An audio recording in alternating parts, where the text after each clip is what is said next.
আমের পোয়া পিঠাটা খেতে যেমন মজা, বানানোও কিন্তু ঠিক তেমনই সোজা।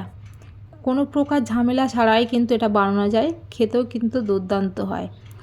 এই সময় কিন্তু আমাদের পাকা আমটা অ্যাভেলেবেল থাকে, অনেকের ঘরেই কিন্তু পাকা আমটা আসে। তো তোমরা কিন্তু এই প্রসেসে একবার বানিয়ে দেখতে পারো, জাস্ট অসাধারণ লাগে। পাকা আম ঘরে থাকলে এইভাবে একবার বানিয়ে দেখো। তো দেখো কীভাবে বানাচ্ছি, পুরোটা দেখতে থাকো, আশা করি সকলের কাছেই ভালো লাগবে। স্কিপ না করে পুরো ভিডিওটা দেখতে থাকো। তো চলো কীভাবে বানাচ্ছি। এখানে আমি দেখো একটা বড় সাইজের আম কিন্তু নিয়ে নিয়েছি। আমটা কিন্তু ভালো করে ধুয়ে নিয়েছি।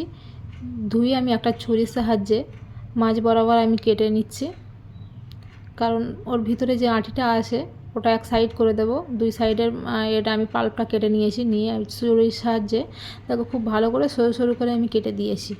কেটে এবার এর মধ্যে কিন্তু আমি চামচ দিয়ে এর পাল্পটা বার করে নিচ্ছি। তোমার আমের পরিমাণটা একটু বেশিও দিতে পারো, কমও দিতে পারো, সেই অনুযায়ী কিন্তু তোমরা সুজি বা ময়দার পরিমাণটা বুঝে দিয়ে দেবে। তো এখানে আমি একটা আম নিয়ে নিয়েছি, পুরো গোটাটাই কিন্তু আমি দিয়ে দিয়েছি। যে ওর পাল্পটা ছিল তার মধ্যে আমি দিয়ে দিলাম হাফ বাটি মতো সুজি, আর এখানে চিনি দিয়ে দিয়েছি হাফ বাটি মতো। মিষ্টির পরিমাণটা তোমরা বুঝে দেবে, কারণ আম যতটা মিষ্টি থাকবে সেই অনুযায়ী তোমরা দিতে পারো। সামান্য একটু 1 চিমটে লবণ দিয়ে দিলাম, আর দিয়ে দিলাম হাফ কাপ মতো দুধ। দিয়ে এটা কিন্তু আমি ব্লেন্ডারে দিয়ে খুব ভালো করে মিহি করে আমি ব্লেন্ড করে নিয়েছি। দেখতেই পাচ্ছ ব্লেন্ড করা হয়ে গেছে। ব্লেন্ড করে ওটা কিন্তু ওই আমের যে পাল্পটা আমি বার করে রেখেছিলাম ওর মধ্যে কিন্তু আমি 1 বাটি মতো আমি ময়দা ব্যবহার করেছি। ওটা আমি দেখাতে পারিনি, তো আমার ভিডিওটা ডিলিট হয়ে গেছে, তার জন্য আমি দেখাতে পারিনি। তো দিয়ে আমি খুব ভালো করে দেখো চামচের সাহায্যে আমি খুব ভালো করে কিন্তু একটু একটু করে দুধ দিয়ে আমি এটা গুলে নিয়েছি। তোমরা জল দিলেও দিতে পারো, কিন্তু দুধটা দিলে খুব ভালো হয়, ফ্লেভারটা সুন্দর আসে, খেতেও খুব মজার হয়। তাই ব্যাটারটা কতটা পাতলা কতটা মোটা হয়েছে আমি দেখাচ্ছি। আর এর মধ্যে আমি দিয়ে দিয়েছি কিছুটা পরিমাণ কিশমিশ, আমি কুচি করে রেখেছিলাম দিয়েছি। কিশমিশটা তোমরা দিলেও দিতে পারো, না দিলে স্কিপ করে দিতে পারো।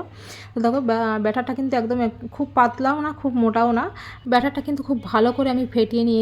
ফেটিয়ে ওটা কিন্তু আমি 10 থেকে 15 মিনিট মতো আমি রেস্টে রেখেছি। রেস্টে রেখে দিলে ওটা কিন্তু ফুলবে খুব ভালো, আর খেতেও কিন্তু একদম নরম ভাব আসবে।